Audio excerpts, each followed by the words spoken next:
मणिपुर के मतवाले युवक को कन्या के रूप में देखकर अर्जुन माता कामाख्या के मंदिर जाते हैं और वहाँ माता से प्रार्थना करते हैं और उनसे कहते हैं कि हे माते, मुझसे भूल हो गई जो मैंने एक कन्या के साथ प्रतिस्पर्धा की, लेकिन माते मुझे ज्ञात नहीं था कि वह कन्या है। यदि मुझे ज्ञात होता तो ऐसा कभी भी संभव नहीं कि मैं एक कन्या के साथ प्रतिस्पर्धा करता। मुझे क्षमा करें माते, मुझसे अपराध हुआ है। ऐसी विनती करते हुए अर्जुन माता कामाख्या देवी के मंदिर से बाहर निकलते हैं। शुरुआत तो अब होती है क्योंकि उस युवक रूपी कन्या के अंतर मन में उसके कन्या होने का भाव जागृत हो रहा था, क्योंकि अब तक तो वह एक बालक के रूप में रहा। भले ही वह शारीरिक बनावट के आधार पर एक कन्या हो, लेकिन उसने मन से, अपने आचरण से, अपने व्यवहार से, अपने सिद्धांतों से एक बालक होने का परिचय दिया था। तो आइए जानते हैं कि आखिर वह कौन था युवक जो कन्या के रूप में दिखा अर्जुन को। मित्रों, वह कोई और नहीं बल्कि मणिपुर नरेश चित्रवाहन की एकमात्र रूपसी कन्या, जिसका नाम चित्रांगदा था। क्योंकि मणिपुर नरेश महाराज चित्रवाहन अपनी कन्या को कन्या न कह करके पुत्र के रूप में संबोधित करते थे और वह उसे चित्रांगदा न कहकर चित्रांगद कहते थे। हालांकि उसके जन्म से ही इस राज को छुपाया जा रहा था। इस राज को चित्रांगदा की माता महारानी वसुंधरा और महाराज चित्रवाहन ही जानते थे। चित्रांगदा और महाराज चित्रवाहन एक पक्ष में हो जाते थे और उनकी माता इस बात का विरोध करती थी, अर्थात महारानी इस बात का विरोध करती थी कि एक कन्या को पुत्र के रूप में आचरण प्रदान न किए जाएं। उनका भी कहना गलत नहीं था, तथ्य संगत था, क्योंकि एक पुरुष के सिद्धांतों, एक पुरुष के विचारों, एक पुरुष की अभिव्यक्ति, एक पुरुष के व्यवहार, इन सब में एक स्त्री के व्यवहार से, एक स्त्री के चरित्र से, एक स्त्री के सिद्धांत से एकदम भिन्न होता है। जहाँ पुरुष के अंदर ममता की मात्रा कम होती है, वहीं स्त्री के अंदर ज़्यादा होती है। और वह ये कह रही थी कि इससे नारीत्व का भी अपमान हो रहा है। बेटी को पुत्र का दर्जा दे करके आप यह साबित करना चाह रहे हैं कि बेटी पुत्र से कमतर है, लेकिन इस बात को ना ही चित्रांगदा मानने को तैयार थी और ना ही महाराज चित्रवाहन। आज चित्रांगदा को ये एहसास हो चुका था कि वह वास्तव में एक युवक न होकर के एक युवती है। इस वजह से वह अत्यंत परेशान थी और अपने कक्ष में जाकर अनबंसी दुखित भाव से अपने बिस्तर पर लेटी हुई थी। इसी बीच महाराज चित्रवाहन आते हैं और महारानी वसुंधरा से कहते हैं कि हे महारानी, मैं अपने पुत्र से मिलना चाहता हूँ, कहाँ है? तब महारानी कहती हैं कि महाराज, मैं कई बार आपसे कह चुकी हूँ और शुरुआत से कहती आ रही हूँ कि बेटी अब युवावस्था में कदम रख चुकी है, अब उसके लिए कोई योग्य वर की तलाश कीजिए और उसका विवाह कीजिए, ना कि उसके अंदर एक युवक के गुणों को और आगे बढ़ाइए जिससे कि वह इतना आगे चली जाए कि उसके पारिवारिक जीवन में उससे समस्याएं उत्पन्न होने लगें। मित्रों, ये स्थितियां होती हैं। हम प्रेम में ये नहीं जान पाते हैं कि किसको किस गुण की आवश्यकता होती है। ये प्रकृति प्रदान करती है, कोई मानव नहीं प्रदान करता है। स्त्री जाति के लिए प्रकृति ने जो निर्धारित किया है, यदि उससे भिन्नता आती है तो स्वाभाविक है कि वह समाज में अपना स्वयं का स्थान बनाने में सक्षम नहीं हो पाती है, भले ही वह कितना भी क्यों न योग्य हो। आज के दौर में हम देख रहे हैं जहां परिवार अक्सर टूटा करते हैं, एक दूसरे में सामंजस्य नहीं बैठ पाता है। उसका मूल कारण यही है कि आज हमारी जो परवरिश है, उस परवरिश में हम ये कभी भी नहीं बच्चे के अंदर ढाल पाते हैं कि उसको किस गुण की आवश्यकता है। जो गुण बालक में होने चाहिए वो गुण हम बालिका में भी बढ़ाते हैं, प्रोत्साहित करते हैं, और उससे क्या होता है, उनका बना बनाया जीवन धीरे धीरे टूटने लगता है, बिखरने लगता है, और फिर हमें कष्ट भी होता है। लेकिन हम तब दोष किसी दूसरे को देते हैं, बल्कि स्वयं को नहीं। इसलिए इस कहानी को ज़्यादा से ज़्यादा मात्रा में लोगों को देखना चाहिए, सुनना चाहिए, पढ़ना चाहिए कि क्या भाव हैं मणिपुर की महारानी की। अब क्यों भाव हैं उसका भी एक कारण है, क्योंकि मणिपुर जो क्षेत्र है वो कामरू क्षेत्र बोला जाता है। कामरू क्षेत्र का मतलब है वहाँ कामदेव जी अति प्रसन्न रहते हैं। वहाँ की सुंदरता, वहाँ की प्राकृतिक छटा, वहाँ की झीलें, वहाँ की नदियाँ, वहाँ की पर्वत शिलाएं, ये सब इतने ही मनोरम हैं और इतने ही सुंदर हैं कि उनको देखते ही देखते व्यक्ति इन पर मोहित हो जाता है।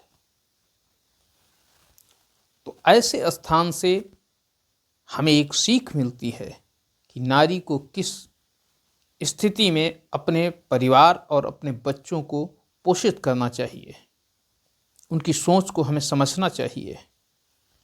मित्रों, एक बार आप भी जाएं असम, क्योंकि असम में माता कामाख्या का मंदिर है और यही वो मणिपुर का क्षेत्र है जहाँ की राजकुमारी चित्रांगदा अर्जुन से प्रेम करने लगती हैं। अभी तो हम शुरुआती दौर की बात कर रहे हैं और सब लोग ये भी बताएं कि कौन कौन असम गया है और माता कामाख्या के दर्शन किए हैं और किस किस ने मणिपुर की यात्रा की है, मणिपुर के लोगों से मिला है, मणिपुर की सुंदरता देखी है। अब स्वयं मणिपुर नरेश अपनी पुत्री के कक्ष में जाते हैं और उसे पुत्र कह करके संबोधित करते हैं। तब स्वयं चित्रांगदा के द्वारा कहा जाता है कि हे पिताश्री, प्रकृति ने मुझे जो बनाया है, आप मुझे उसके विरुद्ध क्यों ले जा रहे हैं। ज्यों ही अपने उस पुत्री रूपी पुत्र के मुख से ये शब्द सुनते हैं महाराज, तो वह अचंभित हो जाते हैं और कहते हैं, क्यों पुत्री, आज कैसी बातें कर रही हैं आप?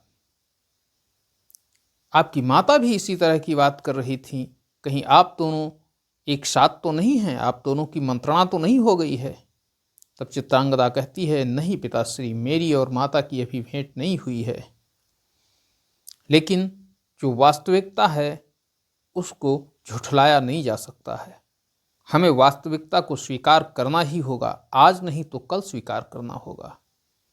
जब इस तरह से चित्रांगदा अपने पिता से कहती है तो पिता भी भावुक हो जाते हैं और कहते हैं कि पुत्री, मैंने कभी भी इसलिए आपको पुत्र नहीं कहा कि मैं पुत्री को कमतर आंकता था, लेकिन मेरी एक इच्छा थी कि मैं अपनी पुत्री को पुत्र से कम ना मानूं।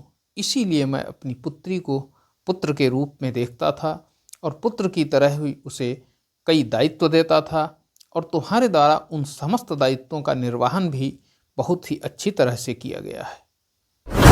आपने कभी भी अपने दायित्व निर्वहन से मुझे मायूस नहीं किया है।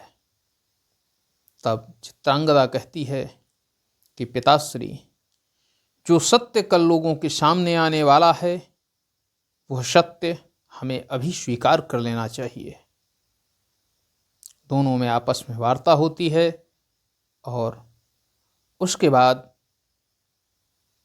पिता से चित्रांगदा कहती है कि हे पिताश्री, अब मैं माताजी के कक्ष में जाना चाहती हूँ। और पिता अपने राज दरबार की ओर प्रस्थान कर जाते हैं। मित्रों, ये तो यथास्थिति थी चित्रांगदा की।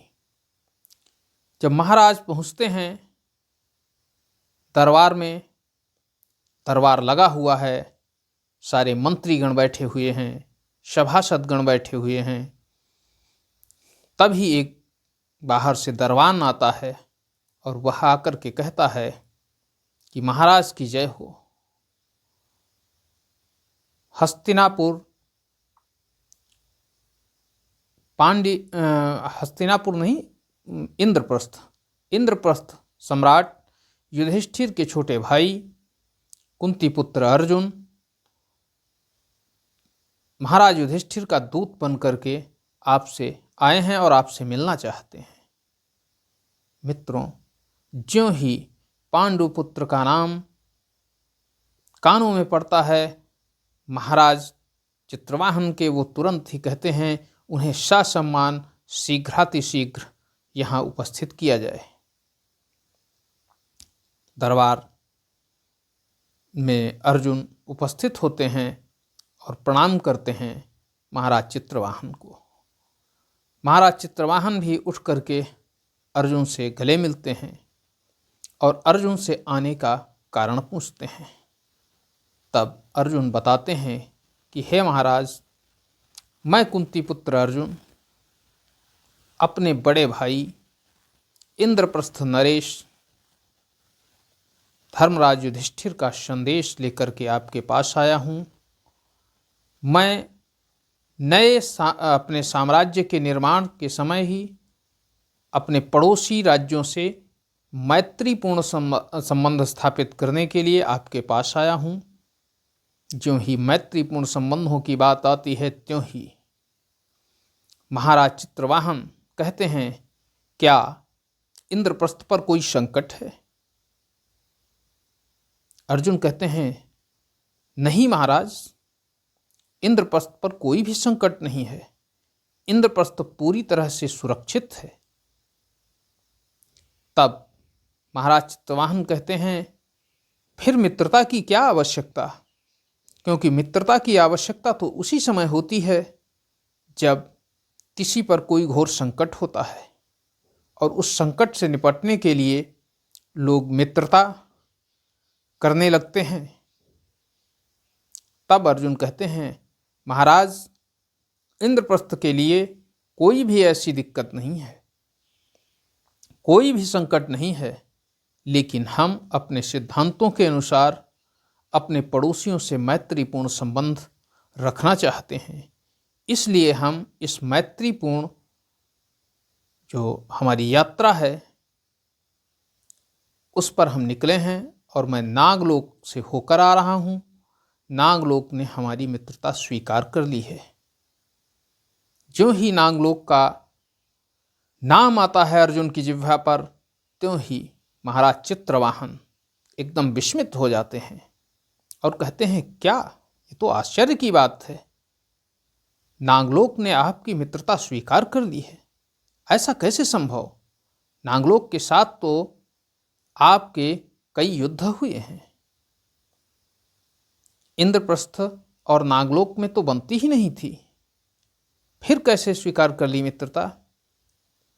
तो अर्जुन ने कहा कि हे महाराज, जब किसी के सामने मैत्रीपूर्ण संबंध के लिए हाथ बढ़ाया जाता है और उसमें उसे छल, दंभ, द्वेष नहीं दिखता है, ईर्ष्या नहीं दिखती है, कपट नहीं दिखता है, तो कुछ क्षण अवश्य लगते हैं, लेकिन मित्रता अवश्य हो जाती है।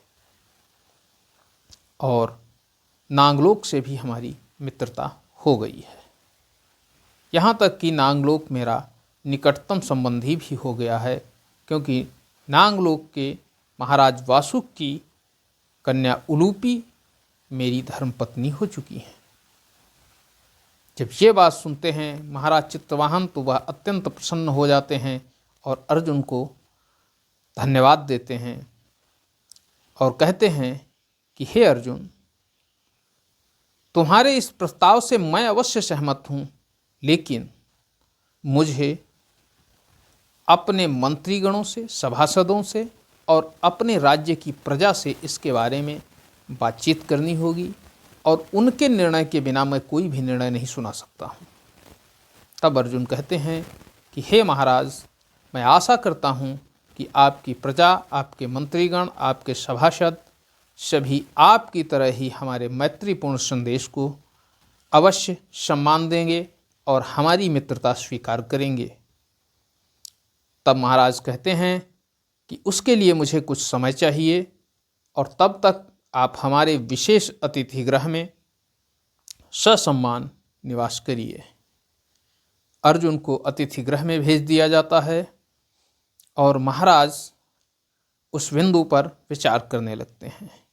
मित्रों, क्या होता है आगे, कैसे चित्रांगदा और अर्जुन का मिलन होता है, हम उसके बारे में बताएंगे, क्योंकि यह एक ऐसा विषय है जिसमें जहां अर्जुन जैसा सिद्धांतवादी व्यक्ति और एक नवयुवती जिसके अंदर जीवन में पहली बार प्रेम जागृत हुआ है, कितना मुश्किल है एक दूसरे का संबंध स्थापित होना, एक दूसरे का मिलन। हम उसके बारे में अगले वीडियो में बताएंगे। आज के लिए इतना ही। वीडियो पसंद आया हो तो लाइक करें, चैनल को सब्सक्राइब करें और शेयर करें। जय हिंद, जय भारत, नमस्कार।